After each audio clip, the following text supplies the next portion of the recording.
calendar. Catch each moment as it happens. Okay, narcissists thrive off of catching you off guard.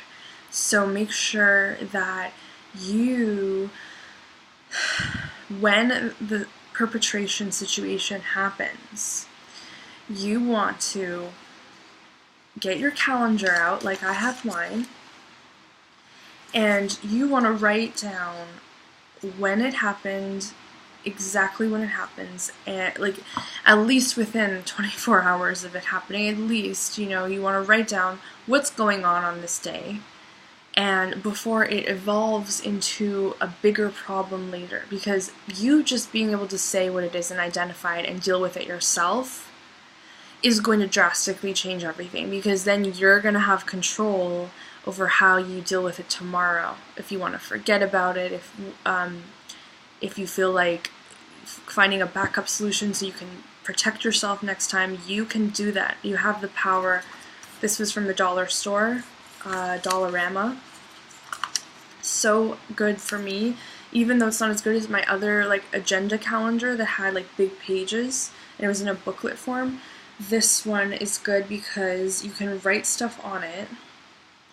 You know when was what was what. It really clears your head. And I want to go even further and do, I want to go further and like diary write blurbs for each day, like my friend Brian did. He has these big chunks in his calendar where he writes what happened and what he did on each day, so he remembers what each day was, because you don't remember. Like a lot of the time you don't remember what you did yesterday or the day before, but in a narcissistic abuse situation where you're surrounded, I like my shirt like this better, when you're surrounded by narcissists everywhere and they creep up and affect you when you think everything's going well. You think everything's fine, you can finally relax, everything's okay again. It's not. And it happens over and over again if you're surrounded by multiple people. You know, no wonder I'm fat, no wonder I'm obese. The fridge and the kitchen is a war zone. And if you dare go down there, something might happen. Oh, you might get a lucky streak. Nothing's gonna happen to you. You might not get your food eaten. You might not, you know, have an issue with someone. Because luckily I eat salads, and most people in the house don't like salads, so it's like, I have my food. But when it's something special from somewhere else, it's always eaten. Like, it was never meant to be eaten by you. Why are you eating it, you know? Like, I'm sorry, it's just, this is the way it is. I don't know if this is a millennial situation or if this is a housing crisis situation, living at home stuff. No, this is not good enough, because I should have everything in abundance. And I'm saying this without, without gloatfulness, like not being thankful and grateful. I'm saying this because it's our birthright. And if we start to believe it's not, I'm getting eczema talking about, I always get eczema, but it's good to get these videos out. But if we don't believe it's our birthright, what's going to happen? Our standards lower. And then when our standards lower, the universe tells us, yeah, they can tolerate that, so they can have that. And it goes lower and lower and lower. We do not want that to happen. It's not going to happen, because we're talking about it. My little heart and my little lungs just can't take it all. Like, I just can't take the ongoing stress for no reason. Calendar, though. Make sure you have a calendar. You write down when the trauma abuse happens, even if it's the littlest thing. If it causes you a moment of distress, of thinking, why me? Of thinking, this shouldn't be happening right now. Of thinking, but I thought everything was fine. Of thinking, why do they always want to attack me or prove me wrong or come back or be, or prove me wrong, and convince me that I'm wrong, and convince me I'm the wrong one. And oh yeah, why are they accusing the wrong person? Sorry, I look really angry right now. Wow, I just saw that. Why, you know, why are they angry at me, and why are they accusing me when I'm actually doing the opposite of what they're saying I'm doing. It just messes with your brain. And then you come up from the thing, and you're just like, I need to tell you guys what's going on, because you guys are like, what? And it's really a little situation, but it got to me so deeply. It's a trigger. It's triggered me, okay? And now it's making me, feel like everything's falling apart right when I was thinking, oh, I'm strong, I got this, it's crazy how insidious this is. And I don't want to label people narcissists because there's love, but they're definitely fucking narcissists, and they keep convincing me I'm wrong. I'm sorry. I'm beautiful. Why do I have to keep fixing everything? I'm fine the way I am. I'm whole. It's just, when these things happen, I feel guilty. I feel like I'm invalid. I feel like, oh yeah, it makes me stop all my healthy habits instantly. And that's a trigger. Self-destruction. As I told you, I'm programmed to self-destruct. So as soon as someone triggers me like that, I get depressed, sluggish, I get low energy, I can't get up and just do things, I get burnt out because I'm like, there's no point in doing anything. And I love doing things. I love cleaning, I love going out, I love organizing, I love seeing things always on a rhythm of good energy, like put the receipts in the envelope, put the receipts in the envelope, put the books in the pile, la la la la la, everything's fine. When this happens, I stop. And I start to feel evil inside. I start to feel like I'm the evil one. So then I start to listen to bad, toxic music, like Rockstar by Rihanna. I know that's not so bad, but like compared to like The Prayer by Andrea Bocelli, I start to feel like I want to destroy something. Like I want to put my room into a mess and just leave it like that. I want to stop my healthy routines of eating healthy, and I'll just obey them so they get their way, so they don't hurt me anymore. And I want to be lazy and just leave things lying around. Like, I hate that, but I'm gonna leave things more than I usually do. I'm gonna just leave the toothpaste. It makes me feel like I can't breathe. I can't breathe like I was before. When I was breathing, I was like, a breath of fresh air finally, after all the boot camps I did this week, and how proud I am of me doing 3 weeks of working out and my FitnessPal tracking, and just being really proactive. Like, think of something, do it. Think of something, do it. Just right then and there. Don't procrastinate.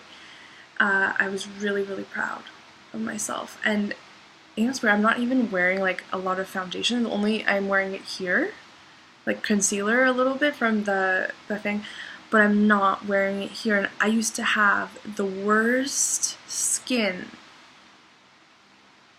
and it used to look like it was a bright tomato, and it looks like I have makeup on. It's really weird. Like, I did have makeup on, and in the shower I washed most of it off. Sidetrack, I don't know why I'm talking about this, but and I thought I washed most of it off. Maybe it's still there a little bit. It's weird, because like I'm not wearing any foundation makeup. Like, I'm wearing this, and my eye, and mascara, and then the concealer on my chin, and here a little bit. But other than that, I mean, you can barely see. Maybe it's the lighting. I think it's my workout routine, honestly, if I could be brutally honest. So empaths get addicted to the pain on a quantum level. So we start to think, oh, let's keep talking about it, let's solve the issue, let's figure out what's wrong.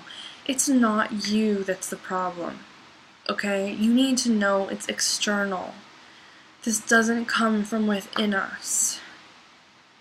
If you need to recite a poem, like I love to do A Road Less Traveled by Robert Frost, and it always makes me want to cry, and it always makes me like, calm down, do not self-destruct, don't fight the urge, like don't do it and fight the urge to destroy something, yourself, your routines, your habits, your cleaning, write it down in your calendar, write down when it happened, And with a sad face to show the emotion, because it's a sad thing. You don't want this in your life.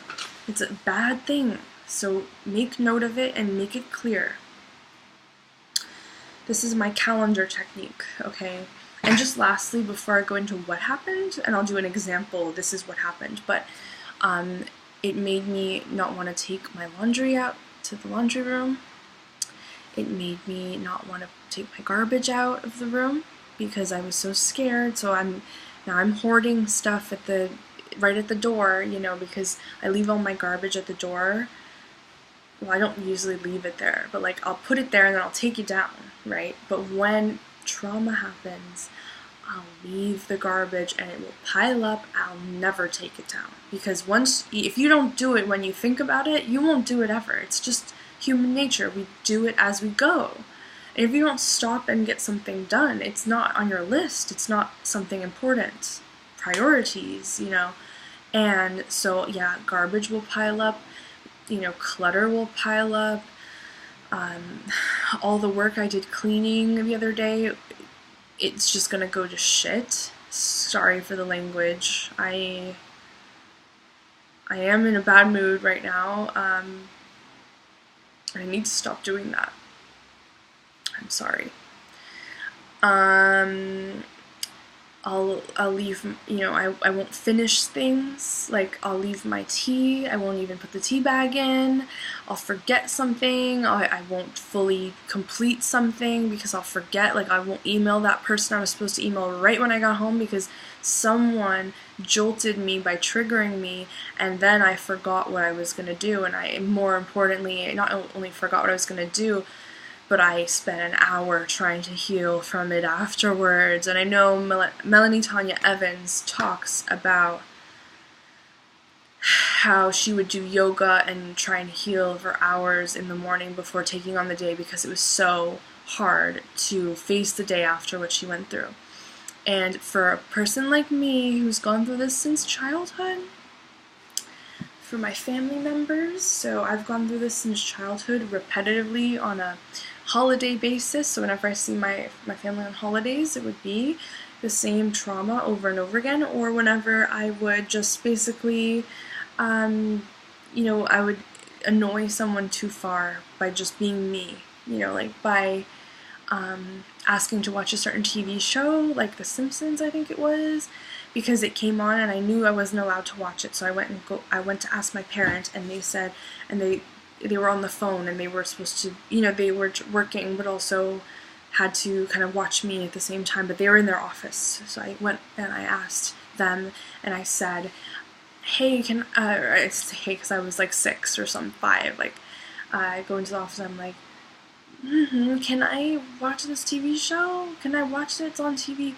No, absolutely not. Turn it off now. You know, I remember how that felt. I felt I didn't deserve to be treated that way. You should not have yelled at me. It's not my fault The Simpsons are bad. It's not my fault that it came on TV.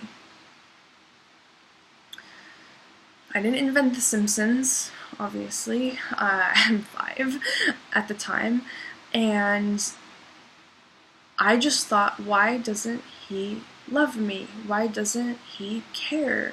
Why doesn't he have time for me? Why is work more important than speaking softly to me? Why is that person on the other side of the phone so much more important to impress than my feelings?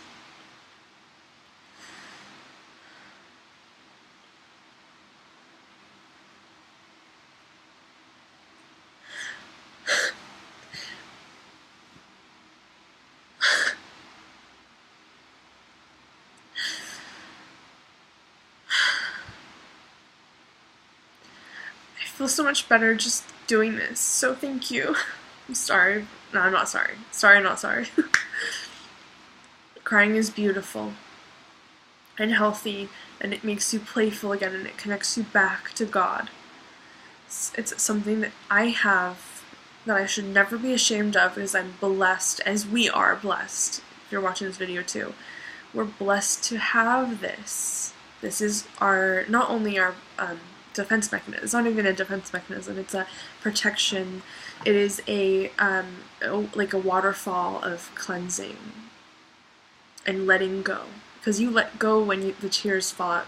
With the tears, you let go of that pent-up feeling. And I lost so much weight last year crying. I cried so much because I was going through something with my boyfriend. And he wasn't here, and I was crying. It was the most heartbreaking thing, but I lost so much weight by crying it out, you know? I want to say it's water weight, but I think it was emotion weight. I flip around to topics quite a bit. I'm really sorry. Thanks for hanging out with me on this Friday night, just listening to me talk. It did not go in the right way, I guess, but it was natural, so. I think, like, yeah, why couldn't he, like, why couldn't he just come and switch the channel for me to show me that he cared? I had something else to say, but I totally forgot it when I was talking about crying. I think I buried it deeper when I didn't say it. Always say what's on your mind, even if it doesn't make sense, even if it glitches, don't stop. Don't stop for anybody. I'm not saying people don't matter in there, but they will get you. They will understand what you mean. It's important for you to get it out so they can also heal themselves. Everyone has to heal themselves first, right? So,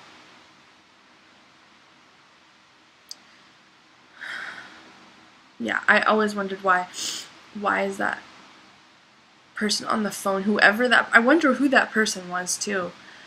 Why are they more important than me and how I feel? And oh yeah, this is what I remember my pent-up trauma I didn't say, but I was literally, I shouldn't say literally like the way people I don't like say it. Literally.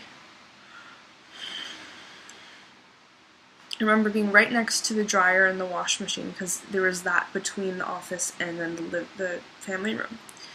And I remember I was right by the dryer, and I felt this pit in my stomach as a 6-year-old or 5-year-old girl, and I wanted to bite my lip and start crying because I disappointed him, because I angered him. I made this powerful, great man in my brain, I made him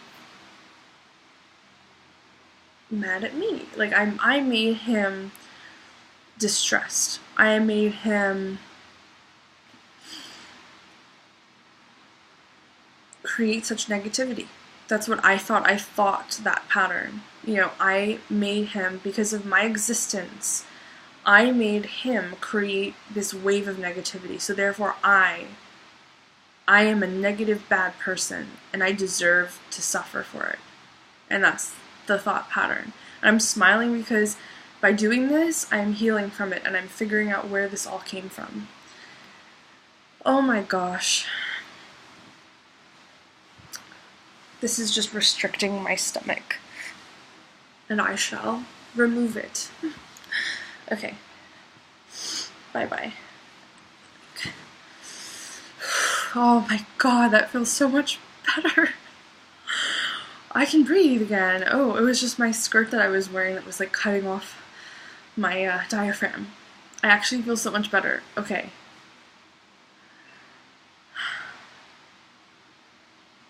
Yeah. This has been going on since I was so small. And I've always asked myself why it never ended. Why did this never end? You know, like, why does it keep happening? Oh yeah, because I keep existing. It's my fault. It's because I'm still alive. It's because I'm still here. I'm the one providing the suffering for this other person. And that's absolutely not true. The person is actually going through their own suffering that they've created and that they've allowed in and they've consented to. So when you really think about it, this person has consented to their own suffering, and they are not doing anything to fix it. Now, consent is sneaky and different. If you don't do work on yourself and on your healing, if you don't do work, it's considered as through the universe as you saying, I don't want to heal, and I don't care, and I consent to you just taking control of me. As a demon, taking control of that person. I consent to you coming in me and being narcissistic and mean like this, and stealing other people's energy and hurting them. So that's it. I'm going to end it right here. I'm going to go into what actually happened in the example. So if you want to keep watching, that's the next one.